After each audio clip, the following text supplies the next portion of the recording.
Are there any money mindset narratives that you can shift so that you can effectively plan for a financially free year? Let's talk about it in today's episode. Well, many will hear the word planning and want to shut down everything.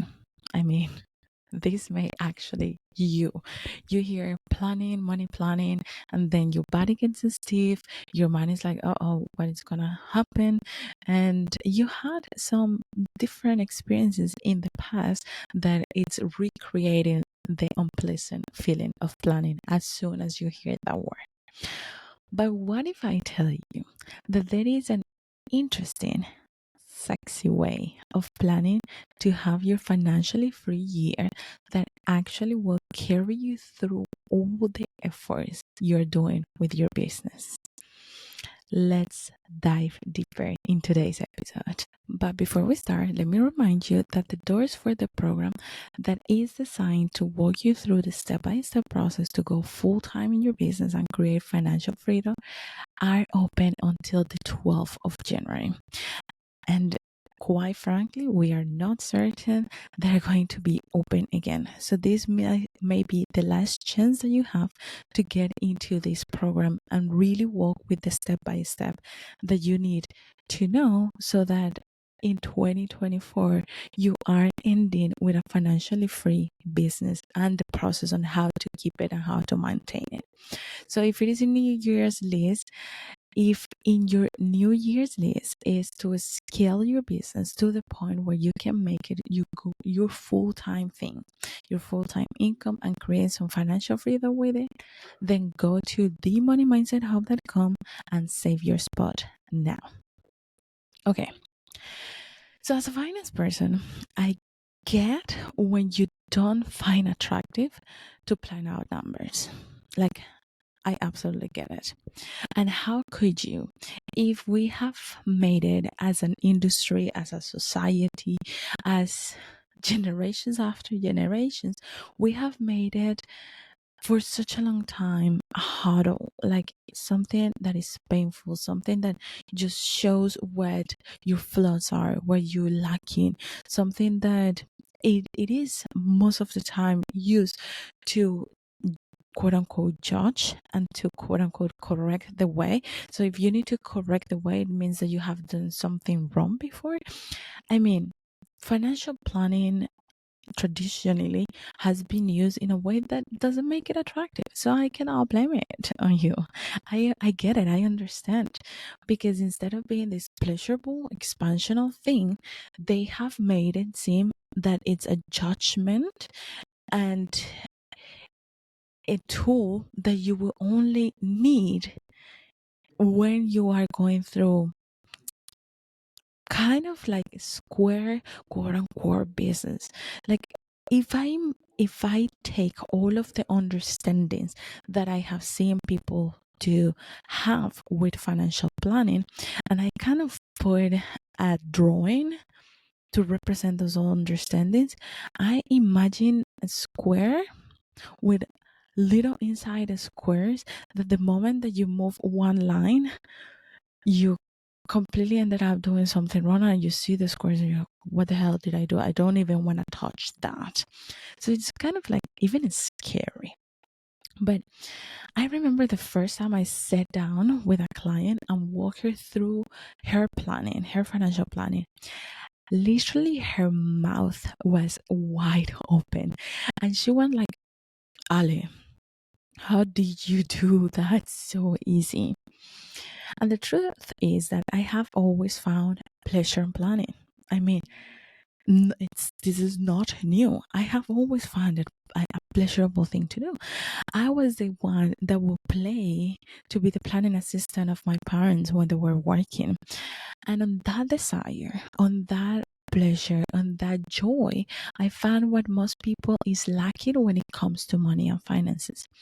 And because we're starting the year, and because I know that your top desire this year with your business is to grow it in a way that allows you to have financial freedom, I want to bring to you those money mindset things that you can shift that I see on the way that you're executing things that can be shifted for a more approachable and enjoyable and expansive and useful experience.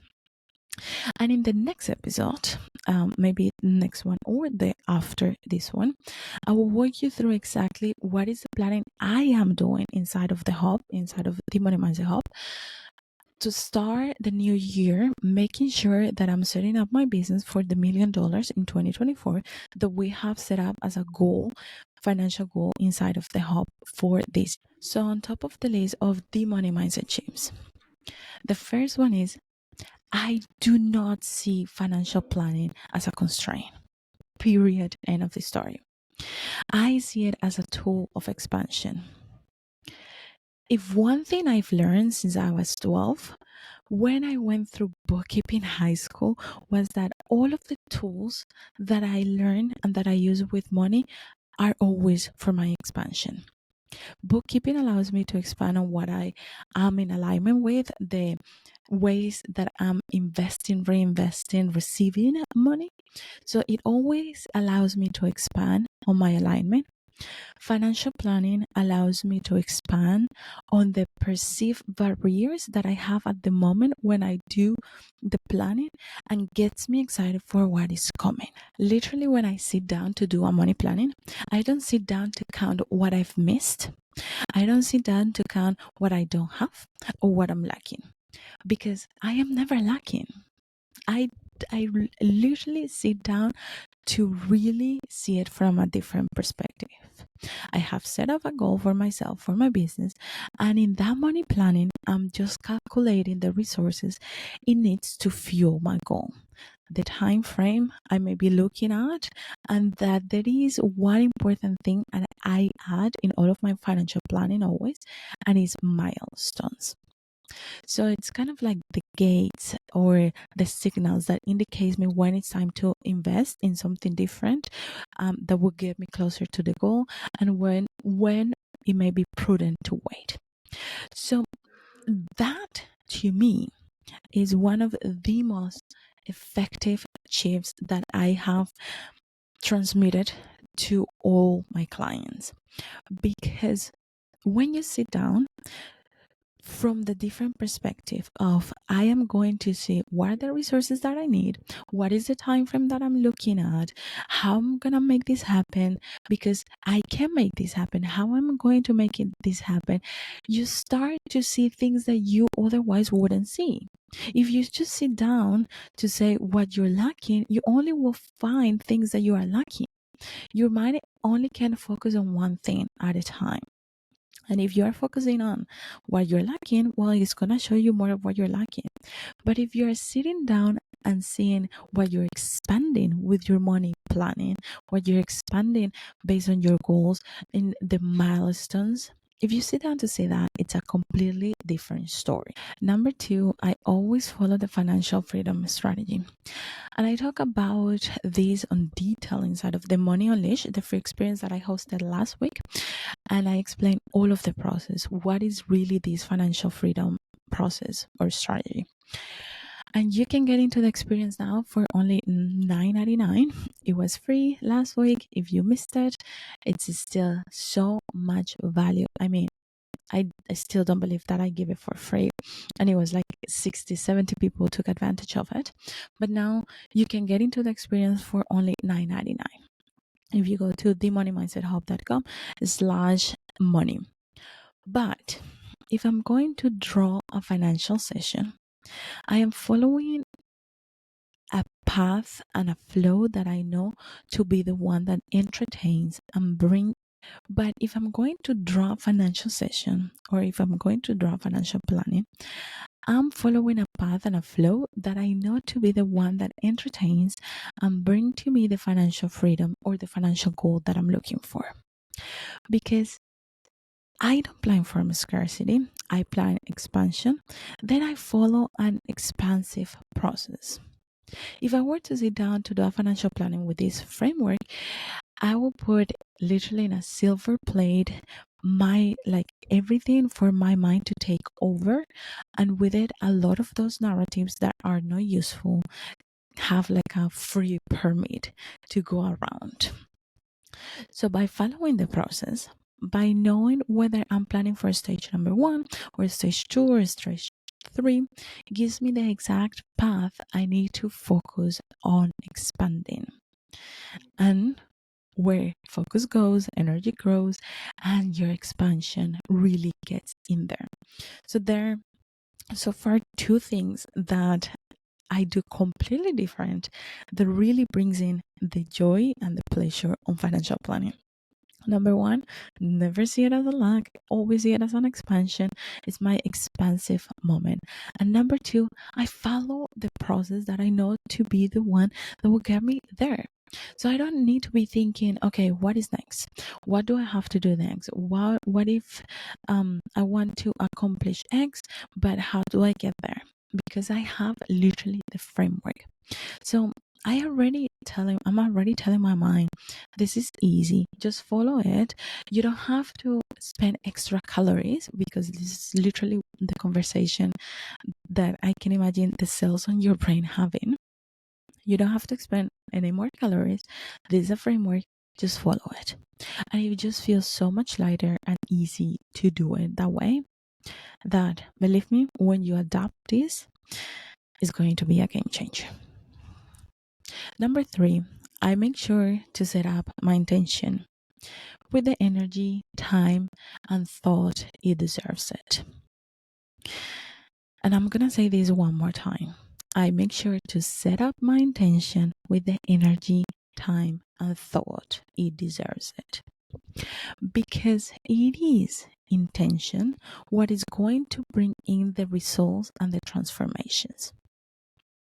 And we often do not relate money to intention because money, it is like this quote unquote hard thing, but intention seems more flowy, more sensitive, more quote unquote like,